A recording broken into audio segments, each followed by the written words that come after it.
Today's episode is brought to you by Progressive, where drivers who save by switching save nearly $750 on average. Quote now at Progressive.com. Progressive Casualty Insurance Company and Affiliates. National average 12-month savings of $744 by new customers surveyed who saved with Progressive between June 2022 and May 2023. Potential savings will vary. Thanks for supporting the Fable and Folly Network. Here's another show we know you'll love. Where am I? Welcome to Desert Skies, traveler. Your journey through the physical plane has come to an end. I am the attendant. My colleague here is the mechanic. Yo. This is your last stop on your way to the great beyond.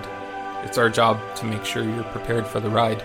Now, before hitting the road, we have an impressive selection of over 34 varieties of microwavable burritos. What's going on? There's gotta be a better afterlife than this. I mean, come on! That's offensive. Something seems to be wrong with me. You left something major undone.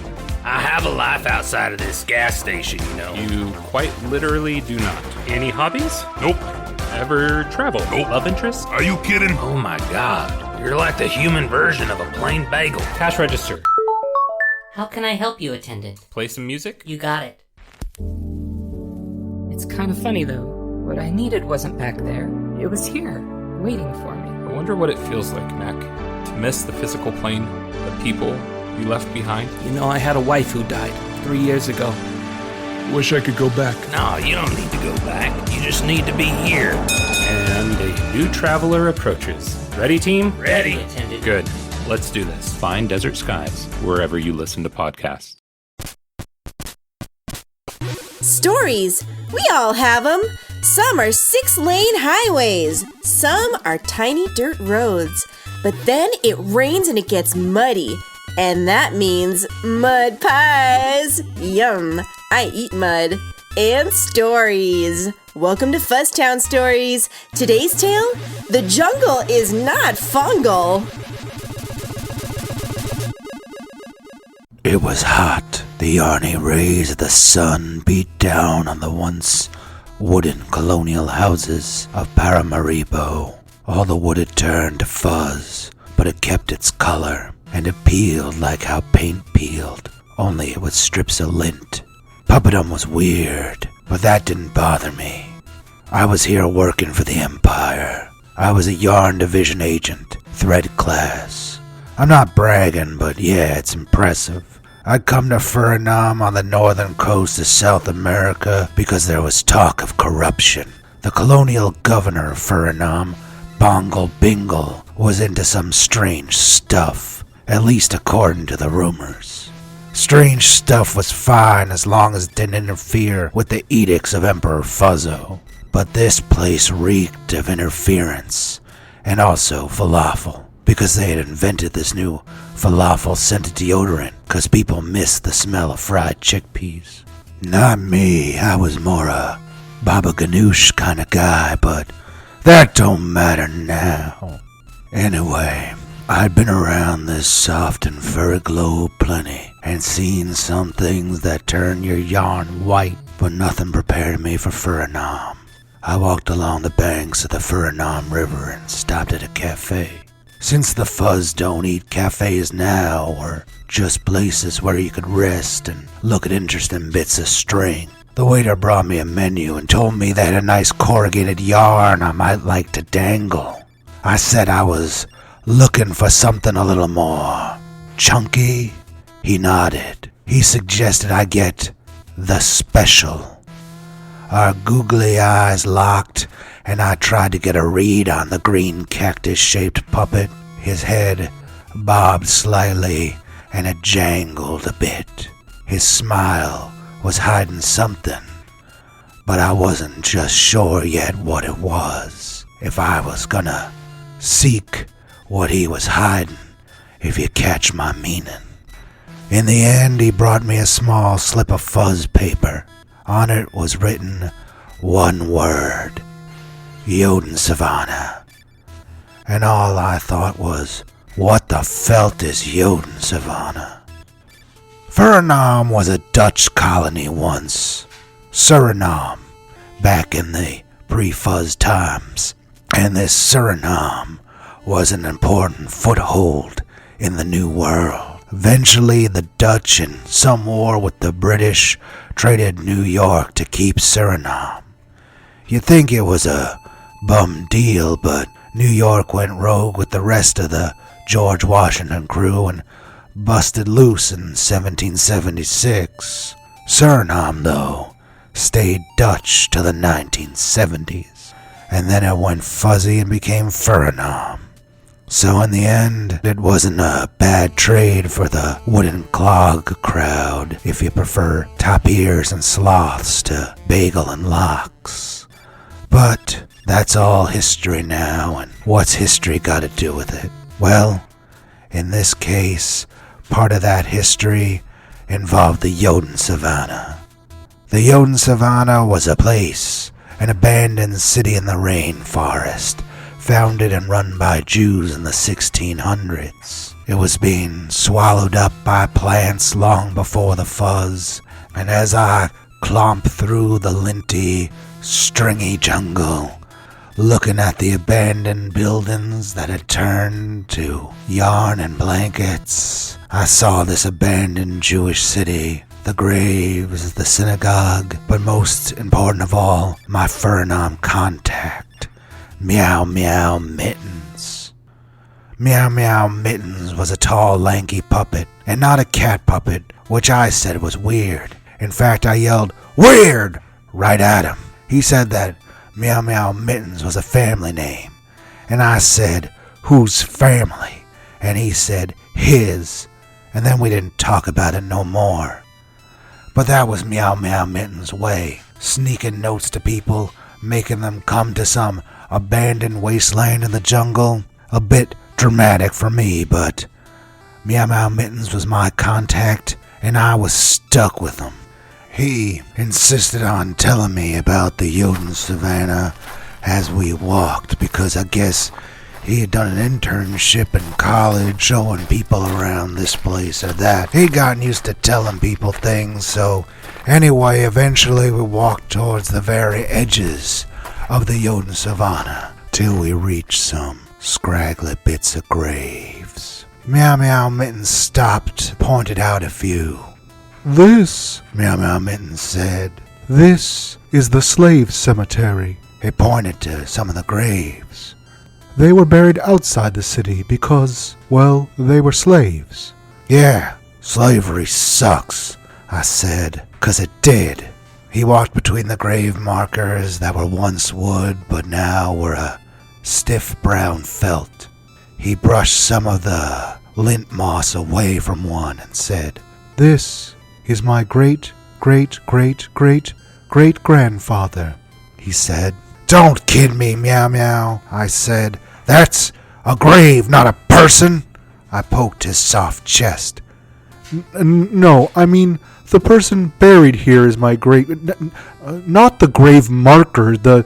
Oh, I get it. Yeah, the body. Right. Sorry for your loss. Well, I never met him, but... Were you too close? He said again that he never met him. His own great-great-great-grandfather? His story was so full of holes, his name should have been Swiss Cheese Mittens, not Meow Meow Mittens. But I guess Swiss Cheese wasn't a family name, and it wasn't his name. So he wasn't named Swiss Cheese Mittens. He was named Meow Meow Mittens. I didn't like him. I didn't like his stories. I didn't even like the grave he picked out for his great-great-great-great-great-grandfather.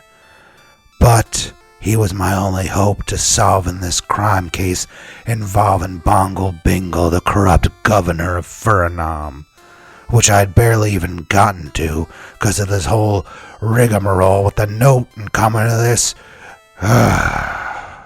Finally, I turned to Meow Meow and I said, "You better tell me what's going on, or I'm gonna yarn my way out of here and leave you pressed and folded like a fresh blanket. And I don't mean Blanket Johnson, the famous fuzzball player."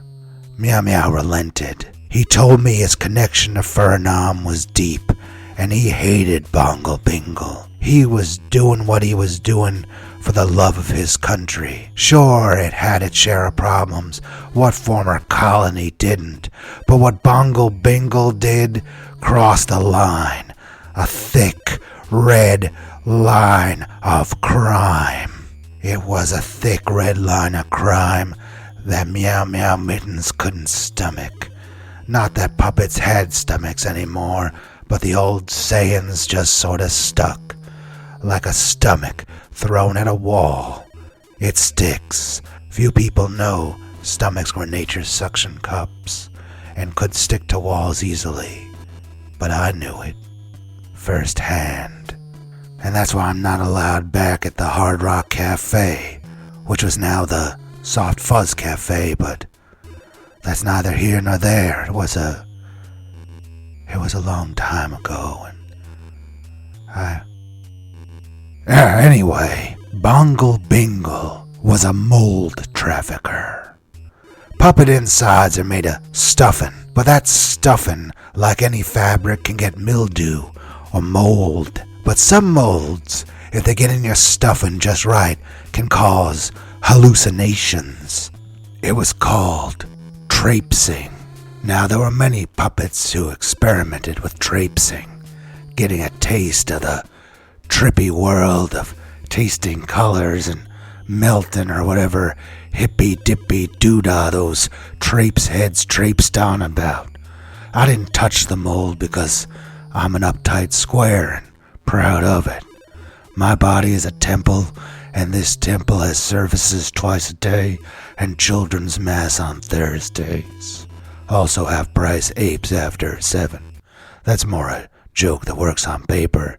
You know, apes, A-P-S-E, it's part of a church, and also half-priced apps used to be a thing they would have at chain restaurants before millennials destroyed chain restaurants, and then the fuzzin' destroyed millennials and turned everything to fuzz, and the whole millennial generation was, well, we all know what happened to them post-fuzzing. Oh, yes, we do. The Fable and Folly Network supports creators of exceptional audio stories, including the one you're listening to right now. If you love our shows, we want to hear from you. Complete our listener survey at fableandfolly.com/survey. This will help us learn more about you, what you like, what you'd like to hear more of, and how we can maintain an inclusive, safe atmosphere. As a thank you for your participation, we have extras and behind-the-scenes content from your favorite shows. Fans make the network what it is. Thanks for listening, and we can't wait to hear from you. Find our listener survey at fableandfolly.com/survey today. Looking to get out of the ads and back to the story? Fable and Folly Plus is a new way to support the creators you love. The podcast you're listening to right now and more than 60 others can be heard ad-free for as little as $4 a month by visiting fableandfolly.com/plus. And now, Fall of the House of Sunshine is offering episode commentary to Fable and Folly Plus supporters, still entirely ad-free. Fable and Folly Plus. Sign up today at fableandfolly.com/plus. Anyway, my hilarious wordplay wouldn't help me bring down Bongle Bingle, unless I quickly checked the local paper, the Suriname Fuzzy Saver, and it so happened that the wordplay finals were taking place that weekend in Fredericksdorp, a little town just north of Paramaribo. Bongle Bingle is gonna crown the winner personally. The wordplay games were a series of athletic and literary events. There was the Pun-isher, where you ran 40 miles while yelling out puns based on random words held up by judges every quarter mile. If your pun was deemed, quote, super lame, unquote, you had to start over.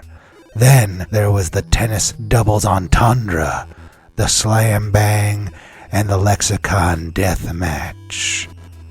My personal game, though, was the portmanteau, where you had to carry 2 different words on your back and then run to a center circle and smash the 2 words together to make a new word. It combined both physical strength with solid phonics.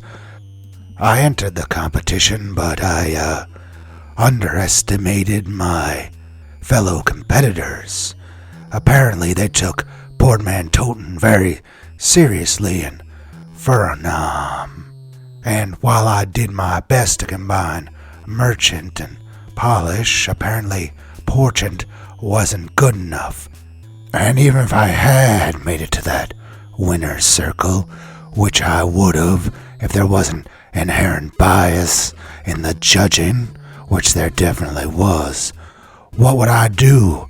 Just turn to Bongle Bingle and shout, "Bongle Bingle is a mold dealer"?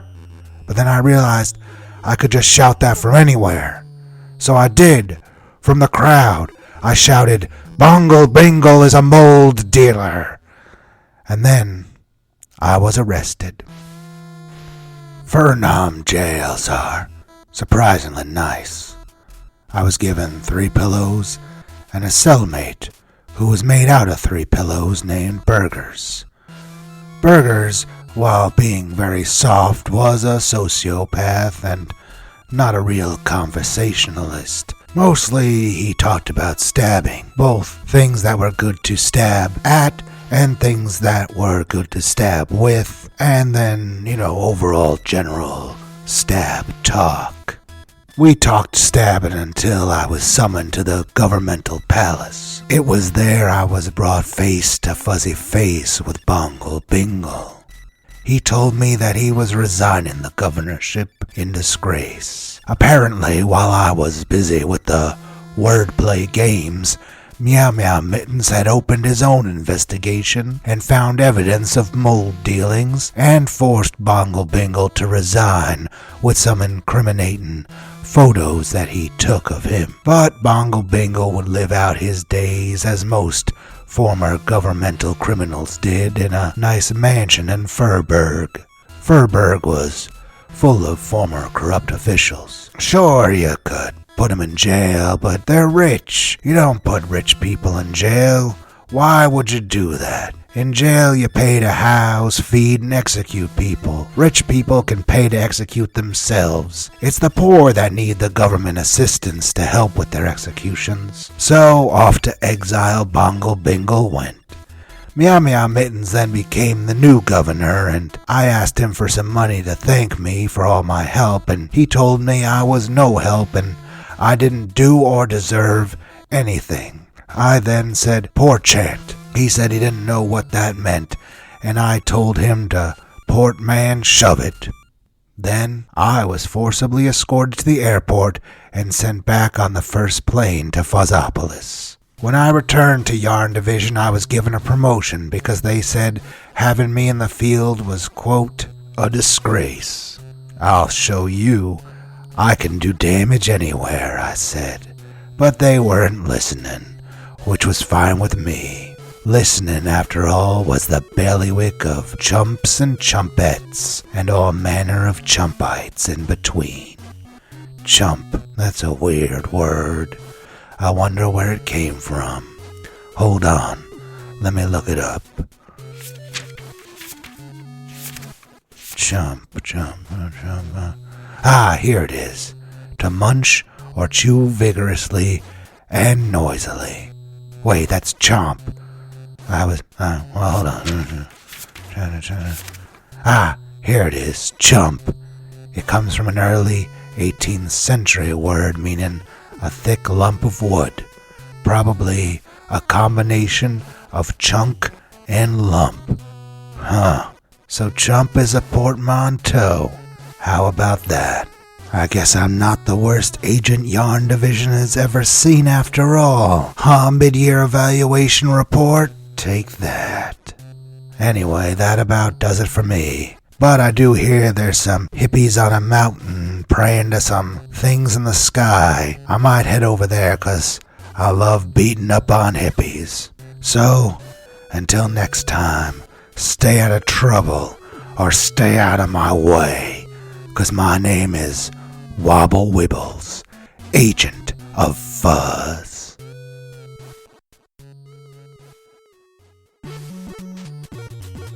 FUZZTOWN Stories is a Roy Gold production. It was written by Jonathan Goldberg with music by David Ariglieri. Today's episode was read by Jay Agee. If you liked what you heard, please think about supporting us on Patreon or Himalaya. If you like what you saw, please see a doctor. We're an auditory-only medium, buddy. That's your brain going goo-goo. As always, thanks for listening and have a suntabulous bicuspid of a day.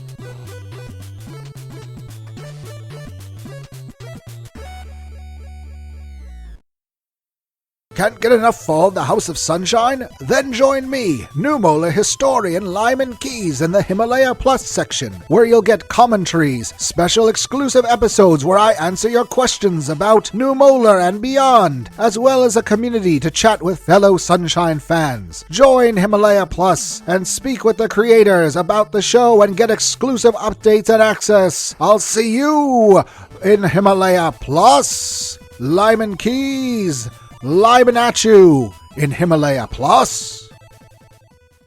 The Fable and Folly Network, where fiction producers flourish.